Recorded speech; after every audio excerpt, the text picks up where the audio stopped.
High friends, welcome to Sam's kitchen. Friends, आज आपण ना स्पेशल 1 पॉट मीलची रेसिपी करणार आहोत, ज्यात ना 2 रेसिपीज मिळून त्याची एक रेसिपी करणार आहोत, म्हणजे फ्युजन रेसिपी करणार आहोत. ती आहे पनीर टिक्का पुलाव. अगदी झटपट आणि इतका सुंदर होतो, चविष्ट होतो आणि थोडासा वेगळा प्रकारे. तुम्ही यात ना बरेचशा टिप्स पण दिलेले आहेत, त्यासाठी तुम्हाला पूर्ण व्हिडिओ बघावा लागेल.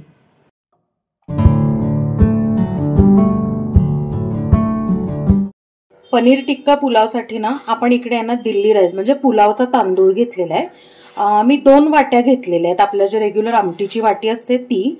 आता काय करूयात की ना 2 ते 3 पाण्याने स्वच्छ धुवून घेऊयात. हा तांदूळ 3 पाण्याने स्वच्छ धुवून घेतला आणि पाणी काढून ठेवलेलं आहे. आता ना एक 15 ते 20 मिनिटांना आपण हा तांदूळ बाजूला ठेवूयात. आता आपल्याला आहे ना पनीर मॅरिनेट करायचं. त्यासाठी आपण आहे ना इथे पावशेर पनीर घेतलंय. आता त्याचे आहे ना आपण असे स्लाइसेस करून घेऊया.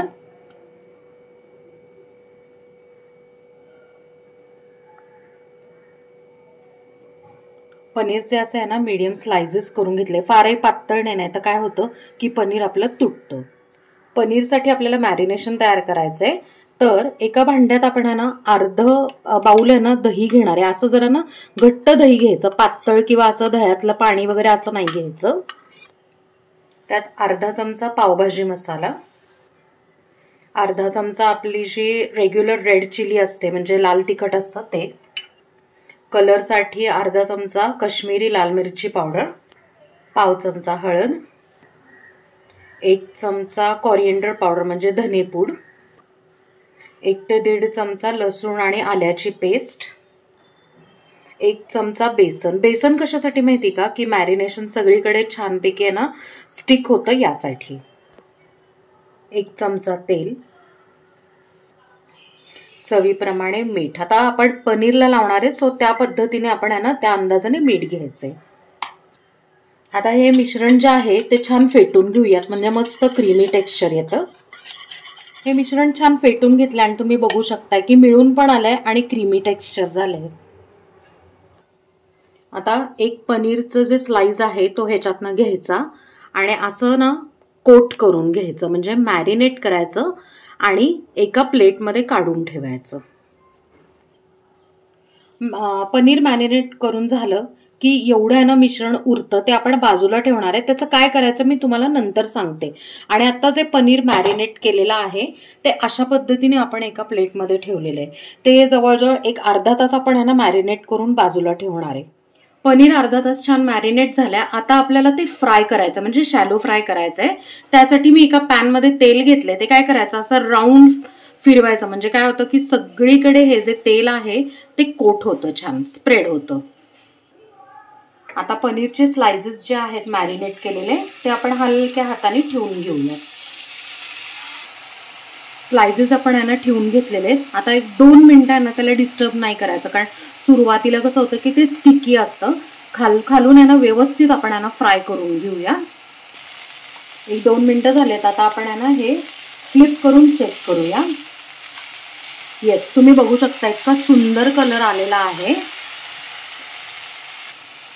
आता लो फ्लेमवर दुसऱ्या साईडने पण यांना थोडंसं असं पिंकिश रेडिश आपण यांना फ्राय करून घेऊया. 1 मिनिट झालेलं आहे आणि पॅन आता छान गरम होता म्हणून दुसऱ्या साईडनी पण ना व्यवस्थित आहे ना फ्राय झालेलं आहे. उरलेले जे आपण आहे ना पनीरचे जे स्लाइसेस आहेत ते सेम अशा पद्धतीने आपण फ्राय करून घेऊयात. आता आपण एक कढई ठेवलेली आहे. पुलाव करायचा आपल्याला. त्यात ना थोडंसं एक छोटा डाव तेल घालून घेतलंय. त्यात अर्धा चमचा जिरे, एक मीडियम आहे ना बारीक चिरून घेतलेला कांदा, 1 ते 1.5 चमचा आलं आणि लसणाची पेस्ट आणि 1 ते 1.5 चमचा आपण बटर आपण ह्याच्यानंतर का टाकतोय माहिती का, की बटरमध्ये थोडासा ना पाण्याचा अंश असतो, ते अंगावर उडू शकतं, यासाठी आपण नंतर टाकतोय. आता कांदा 1-2 मिनिटांना परतून घेऊया. 1 मिनिट आपण कांदा फ्राय करून घेतलाय. आता त्यातनं तुम्हाला ज्या आवडेल त्या भाज्या बारीक चिरून घालायच्यात. आता इथे मी अर्धी वाटी बारीक चिरून घेतलेला गाजर घालतेय, अर्धी वाटी स्वीटकॉर्नचे दाणे, मक्याचे दाणे, अर्धी वाटी बारीक चिरून घेतलेली ढोबळी मिरची, अर्धी वाटी फ्रेंच बीन्स म्हणजे फरसबी छान बारीक चिरून घेतलेली आहे, आता या ज्या भाज्या आहेत त्या छानपैकी आपण तेल आणि बटरवर मस्तपैकी आधी परतून घेऊया. भाज्या परतून झाल्या की आपल्याला शिजवायच्या आहेत, तर त्यासाठी अगदी थोडंसं पाणी घालून घेऊया. शिजण्यासाठी 1-2 मिनिटं आपण यांना झाकण ठेवूया. आता 2 मिनिटं झालेली आहेत. भाज्या आपल्या छान शिजलेल्या. आता काय करायचंय की थोडंसं ह्याच्यातनं पाणी आहे, गॅसची फ्लेम थोडी मोठी करायची आणि मस्तपैकी भाज्या छान फ्राय करून घेऊयात आणि त्याचं पाणी आपल्याला आटवायचंय. त्यात आता चवीप्रमाणे मीठ घालून घेऊया. आपण जो धुवून बाजूला ठेवलेला तांदूळ होता तो घालून घेऊया. 1 ते 1.5 चमचा लाल मिरची पावडर, अर्धा चमचा गरम मसाला. आता आपण हे परतून घेऊया. 1 मिनिट ना असं भाज्यांबरोबर हा जो तांदूळ आहे परतून घेतला ना की आपला पुलाव ना इतका मस्त मोकळा होतो. आता हे जे मॅरिनेशन जे आहे, मगाशी मी तुम्हाला म्हणाले की ना उरलं होतं, तर ते मॅरिनेशन जे आहे ते सगळं ह्याच्यात घालून घेऊया.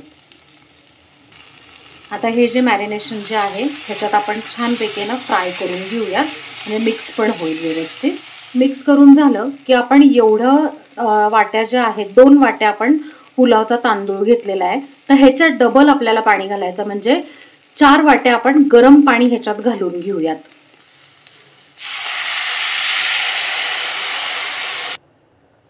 आता आपण 4 वाट्या गरम पाणी घालून झालेला आहे. मिक्स करून काय करायचं की ह्याच्यावर झाकण ठेवायचं आणि हा पुलाव अर्धा शिजवून द्यायचा आहे, म्हणजे 50% शिजवून घेऊया. 3 ते 4 मिनिटं झालेली आहेत आणि आता तुम्ही बघू शकताय की ह्याच्यात थोडंसं पाणी आहे. 50 ते 60% आपला आहे ना पुलाव शिजलेला आहे. आता काय करायचं की गॅसची फ्लेम जी आहे ती लो करायची आणि आपण मॅरिनेट करून पनीर जे फ्राय केलं होतं ते हलक्या हाताने ह्याच्यावर ठेवून घ्यायचंय. आपण यांना सगळे पीसेस असे ठेवून घेतले आणि ह्याला ना थोडंसं टॉपिंगसाठी मी काय केलं माहितीये का की पिवळी ढोबळी मिरची माझ्याकडे होती ती घेतलेली आहे. ती आपण अशी थोडीशी स्प्रेड करून घेऊया. त्यानंतर ना लाल ढोबळी मिरची अशा ही पण होती.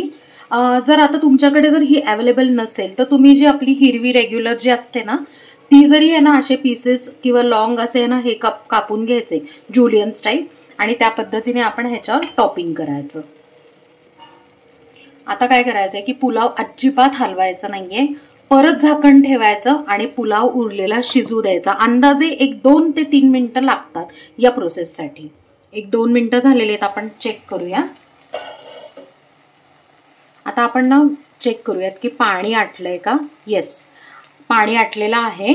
आता काय करायचं की परत ह्याच्यावर झाकण ठेवायचं आणि गॅस बंद करायचं. 10 मिनिटं ह्याला अजिबात डिस्टर्ब करायचं नाही, म्हणजे जरी थोडंसं किंचित जरी पाणी असेल तर ते आटून जाईल आणि आपला जो तांदूळ आहे तो छान फुलेल. यासाठी आहे ना आपण 10 मिनिटं अजिबात त्यातलं झाकण काढायचं नाहीये. मी ऑलरेडी गॅस बंद केलेला आहे. आता 10 ते 15 मिनिटं झालेले आहेत, आपण यांना चेक करून घेऊया. आता इथे तुम्ही बघू शकताय की ना आपला जो तांदळाच्या ज्या पुलावचे जे आहे ना आपले तांदूळ जे आहेत मस्तपैकी ना असे ड्राय झालेले आहेत आणि असे उभे राहिलेत. ह्याचा काय अर्थ आहे की ना आपला पुलाव व्यवस्थित पैकी ना शिजलेला आहे आणि त्याला जे आपण स्टँडिंग टाइम ठेवलं होतं ते परफेक्ट आहे.